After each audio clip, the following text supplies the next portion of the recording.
I exposed a racist business owner, which led to the closure of their business. This occurred in a southern state. I won't mention the state. Cause, well, you'll see, smiley face. I was an account manager for a digital marketing company. We sold lead generation services to business owners to generate leads. One of our key selling features was if you turned on call tracking numbers plus recorded phone calls, we'd guarantee you X amount of leads based upon Y spend, and if we failed to meet that, you'd be entitled to partial, or if we really failed, potentially full refund. Some things to know about advertising. CTN, call tracking number. It's a unique number that's assigned to a certain point of advertising that consumers call. This number is only on that piece of advertising. It routes to the business line, and unless the consumer is very observant, they have no idea they are using a CTN.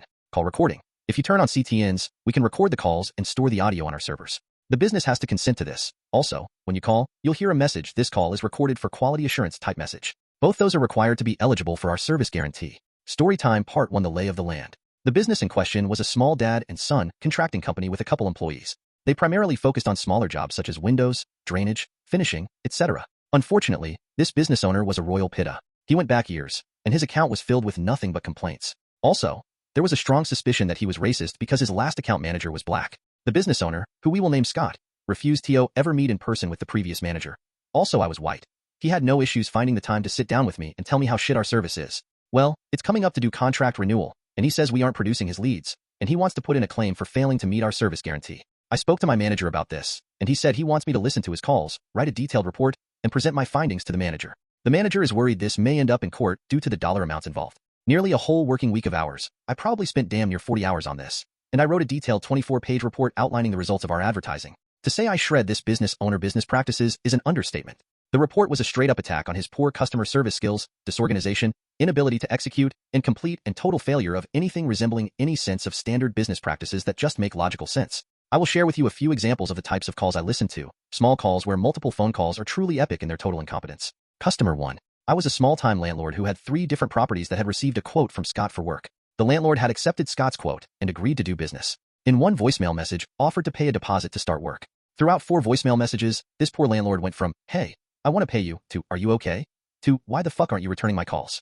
Yes, I said voicemails. Scott had gone out to this man's properties, quoted his pricing, and then straight up refused to do anything more. Why? I legit got no idea. I called the customer in question and said I was the quality assurance agency and was doing a survey on Scott's performance.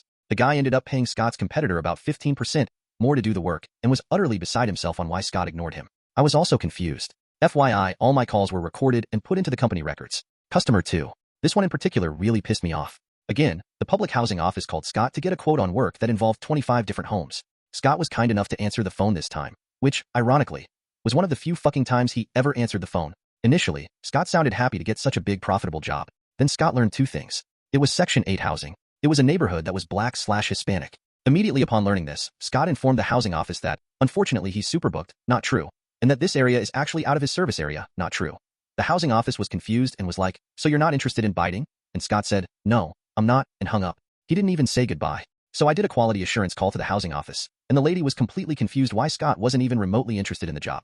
Luckily for Scott, the lady didn't connect that Scott was a racist cunt caused discrimination against a protected class is a crime. Customer 3. It was an overseas phone number from Japan. A service member stayed up late to call Scott during his business hours. This person told Scott he was deployed overseas. Still, over the weekend, someone broke into his home back in the States, where Scott operated out. He was trying to arrange for a new door. He mentioned this was an emergency as his wife was being forced to stay at a hotel. Scott never returned his calls, nor made any effort to contact him on the email he provided. No called the wife, who was local. It was a super easy job that Scott could have done in about an hour or so and made a solid profit. I think that's enough examples. Part 2. Review and plan. The actual report at the end said out of the X phone calls, Scott failed to properly service the leads in about 70% of the cases, and that I could keep on going on. Still, I felt a clear trend had been established. It wasn't that our service wasn't producing leads for Scott. It was that Scott was a racist, bigoted cunt, who everyone fucking hated. Obviously, I said that in more professional language. When I presented the report to my manager, he looked at it and went, "Damn, 24 pages. I asked if it was fine, and he smiled and said, "I got a pretty good idea of what this is going to say." He said he'd review it and get back to me. So a day later he came to me and said he'd gone over the report. The VP had gone over the report, and he asked what I thought the recommended course of action should be. My recommendation? Remove all discounts, charge Scott total price for our services, and clearly explain our job is to provide him with leads. It's his job to sell those leads. If he can't convert our leads into business, that's not our problem. Scott was getting a 70% discount. Our price was built with discounts in mind. My manager was like, "He'll probably cancel." And I asked my manager, "And is that a problem?" If Scott was going to remain my client, he was going to pay dearly for that privilege. If he wasn't willing to pay, I was happy to let him walk. My manager smiled and said, nope. Part 3, the meeting. My manager and I called Scott and arranged a meeting. I created a PowerPoint summarizing my findings. About a 1/3 of the way, Scott gives in and tells me to get to the point. I knew this was going to be a heated meeting, so I wanted my manager present both as support and a witness. So I explained that it's our job to bring him leads, it's his job to sell them. His failure to do that is not our problem. He gets irritable and pissy, and my manager backs me up. He goes, fine, I'll renew my contract at the same rate. To which I go, yeah, you see, you didn't let me get to that part. We have new pricing for you. Scott goes, lower?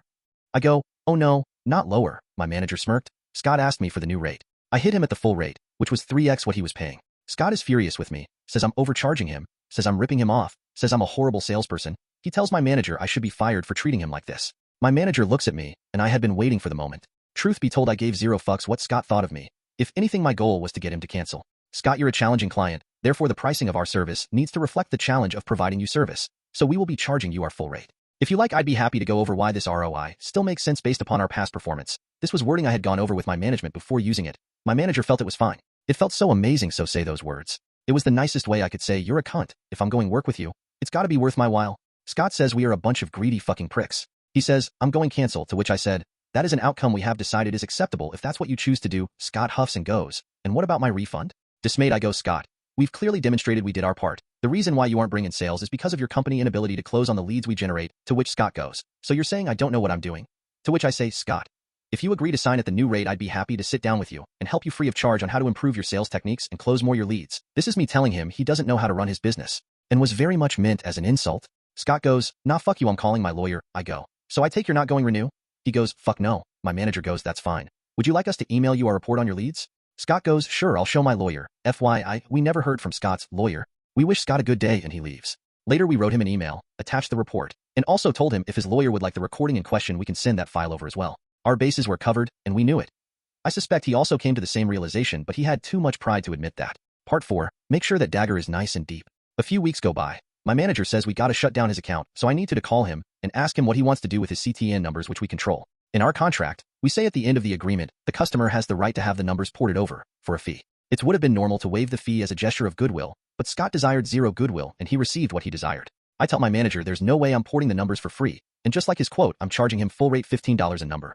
The total came out to just a bit over $100. So I call Scott. I get his voicemail, but he doesn't answer.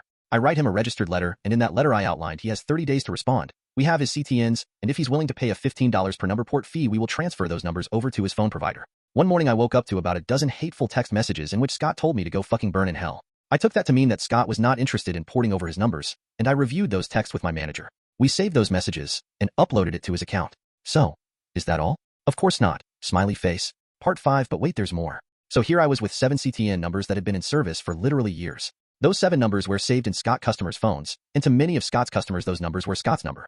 Obviously they wouldn't be advertised to anyone, but that doesn't mean they won't produce phone calls. Now if I just let the numbers die, the customers will call and simply be told, this number is no longer in service. Now I'm not entirely sure if what I did was legal, but it's been quite a few years, so I feel comfortable about introducing you to Bobby. Bobby was a Southern boy, but as much of an asshole that Scott was, Bobby was a sweetheart. His mama would bake me pies for our meetings. He was a complete joy to work with. Bobby also owned a similar business to Scotty, but Bobby's business was more advanced, did more types of jobs, and also serviced the same area. So I submitted a service request to port all of Scott's 7 CTNs to Bobby account, and I waived the fee. So all of a sudden hundreds of Scott's customers would think they were calling Scott, but they get Bobby. Bobby had all his call routed to his secretary Ashley, who was an angel. Ashley was also a wickedly talented saleswoman, and I know for a fact she'd be able to take Scott's clients and convert them for Bobby. So that's what I did. I had those 7 CTNs ported over to Bobby. This did a few things that benefited nearly everyone involved. Bobby got more business. I produced more leads for Bobby, which means Bobby was comfortable with spending more money with me, which meant I made more money. Scott old customers got better service. Part 6, capitalize on my revenge. At the next performance meeting with Bobby, Bobby was very pleased with the sudden uptick in new customers. He even asked me, what did you do to my account? I smiled and said, I reviewed your account and made a few tweaks. Have you seen any improvement? He absolutely did. He asked me, did this cost me anything extra? I go, nope. He ended up increasing our spend with us by about 40% on additional services. I Googled Scott business about a year later. He wasn't in business anymore. Wonder why? No, my company never caught on to me porting over the numbers. I strongly suspect our legal department would not have been pleased.